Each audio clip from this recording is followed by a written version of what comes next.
Mike Moore Media, the first place to hear Rockingham County news and information. Welcome to another Rocket in Reidsville podcast with Jeff Garstka, Economic Development Director for the City of Reidsville. Hey, Jeff. Good morning, Mike. Always good to chat with you. Always good to visit with you, and good things are happening in Reidsville. Bring us up to date, Jeff. Oh, goodness. Well, I know some of this we've talked about, but I'll just kind of rehash a little bit of it. So, starting with industrial projects, since summer of 2016, so we're looking about a 4-year period, we've had well over 1,200 new industry jobs announced in the city. And, that's a testament to, obviously, the business environment that we've experienced really nationwide, but also certainly a testament to the leadership here with City Council and City Management in full support of these projects when it comes to incentive negotiations, creative packages we are able to put together. And, what we say is, what others would consider aggressive economic development policy, we consider the norm. So that's our attitude. That's the way you operate, that's for sure. Yeah, and that really translates to a big investment in a lot of ways, doesn't it? It is. If you look at the capital investment that these companies have made, in real property with building renovations and new buildings, and all the machinery and equipment that they install, we're looking at over $100 million boost to our tax base during that period. And, when you lose an industry, it's never a good thing, but when you replace it with other industry and commercial, retail, and residential development, we diversify our economy. We're able to absorb some of those losses a little easier than we would if it was nothing but losses. So we're very fortunate. And I'll mention, too, we are very fortunate, and this is probably not typical of a small community like Reidsville, but we've had companies that are headquartered in Japan, Italy, Belgium, Israel, Australia, China, Germany, worldwide investment in Reidsville, and that's a very exciting thing for us. And part of that is a testament to the state of North Carolina and the economic development folks there that do a lot of aggressive marketing internationally. And North Carolina has traditionally been a very popular destination for foreign investment, just due to our East Coast location, Mid-Atlantic, within a day's drive of more than half of the U.S. population, and access to any number of ports, Norfolk, Charleston, Wilmington, those places. So it's a very strategic location for foreign companies. And I always like to hear that when you're talking. We've got so many local companies that we've depended on, been anchors for years. But when you bring in companies from faraway places, that's exciting, isn't it? It's very exciting. The Reidsville Industrial Park is land that the city and county have owned for a number of years, probably close to 20 years. The 3 companies that are currently located there are all international. So we may very well rename it the Reidsville International Industrial Park at some point. Yeah, I think you probably could very comfortably. Yeah, and we have one more on the hook. So for me, it's all the most exciting stuff we could talk about is the stuff I can't talk about. I understand. Yeah, and I know a lot of things always behind the scenes, and we don't know about it until we get the news release. So good luck with that. Yeah, that's right. Thank you. But a lot of commercial investment, and what about residential development investment? That's going well too. Goodness, we have seen a legitimate boom in residential new construction, as well as renovations and additions. Our investment just in new residential development, and this goes back to 2015, close to $50 million in residential building, and that is a phenomenal number. And again, that diversifies our economy. When we can replace industry loss with new homes, I mean that money all counts the same towards our tax base and rising the tide of the community as a whole. So it continues to be strong. We have some single-family homes and townhomes under construction or near beginning construction.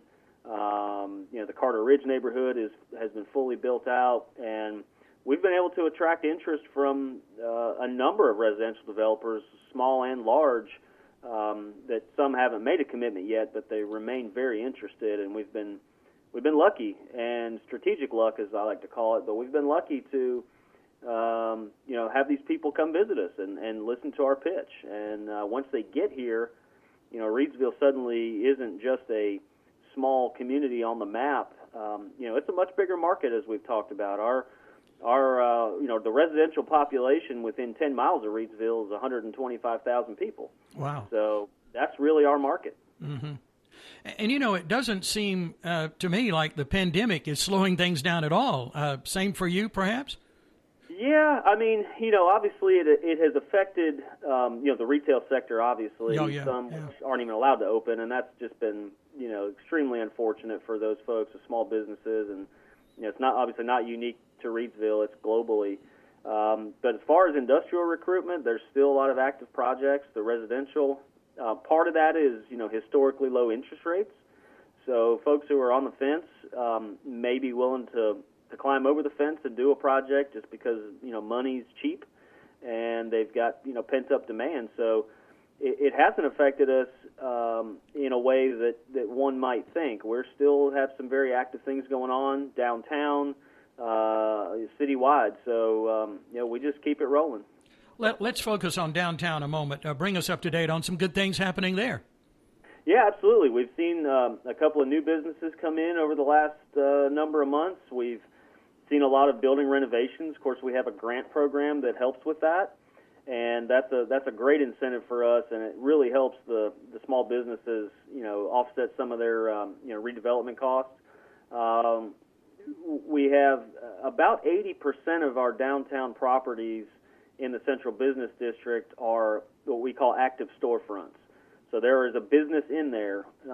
Folks drive through, and it's hard to see sometimes. You see vacant buildings. When you talk about 80% occupancy, that is a huge number for a community like ours. Mm-hmm. Our challenge, and I'll throw this out there, and certainly maybe some folks will hear this, but our challenge is that other 20% of vacant buildings, most of them aren't on the market actively. They're not for sale. They're not for lease.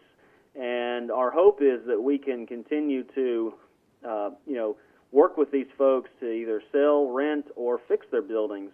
We have one in particular, the former Nunnally Photography Studio on Gilmer Street, was a building that was essentially neglected for a decade or more with no tenant, and we've had a developer come in and purchase it. He's building 3 apartments upstairs, or 2 upstairs, 1 downstairs. They're already leased, and he hasn't even put floors in. So that's a great sign for us. Yeah. Same guy's got with a partner's got another building under contract. He's looking at probably another 8 or so apartments.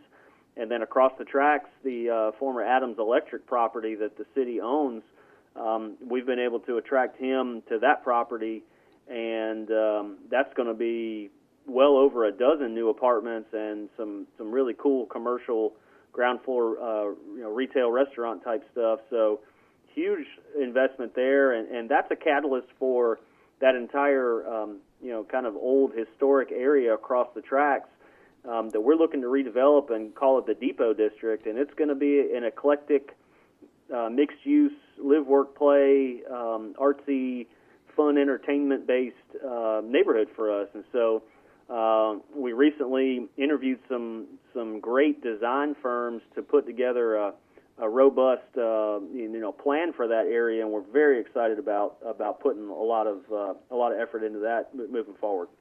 Well, we're hearing good things already, and more to come on the Depot District for sure. And just driving through downtown the other day, looking at your public art, and that's exciting. What's going on there, and so many different levels. It is, the murals, the alleyway that a couple of high school students painted, the fire hydrant project, which is really fun and exciting. We've even had, what we call ugly things turning pretty. Utility boxes, for instance, that have been painted to look like something other than utility boxes. So really cool stuff. That's a project that was, primarily spearheaded by the Reidsville Downtown Corporation and the city, but we've had a very fortunate influx of private funding and donations for a lot of those projects. So, we get buy-in from the private sector for something as simple as public art. That's a great sign. Of course, we got the tree replacement project with those planter boxes. They've got some really cool art panels on the side going both directions on Scale Street, and we've had great feedback from that, and that really helps our streetscape. And we have so many talented artisans, too, that make it happen. That's great. Oh, my gosh, we do. World renowned. The body painters, the Brad Spencers of the world, and some of the artists who have done public art projects are well known in this area. Oh, yeah. Let's get an update on what's happening at Lucky City Brewing. Yeah, they're well underway. I was in there about a week ago just kind of checking on progress, and they've got the steels going up inside. They've opened up the front. It's going to be, I guess, what you would consider outdoor seating inside. Folks who have been to Joymongers Brewery in Greensboro, it's kind of the same model. They'll have, indoor seating that will have big garage doors that open to the outside. So it's kind of an indoor-outdoor venue. That's very exciting and very popular. And they hope, all things being equal, they hope to be open sometime in October. Oh, that is good news. Yeah, I walked through that same open area within the last month, and a lot of us have been following the progress of Lucky City Brewing now for some time, so it's all coming together. Good things happening in Reidsville, that's for sure. Let's talk a little bit about, we only have about 3 minutes left, Jeff, about the census, because that's so important. It is extremely important. It affects federal dollars. It affects the congressional seats statewide. We have made a big push. We've done a lot of PR, billboards. We've got a remote kiosk where folks can just come and fill out the census.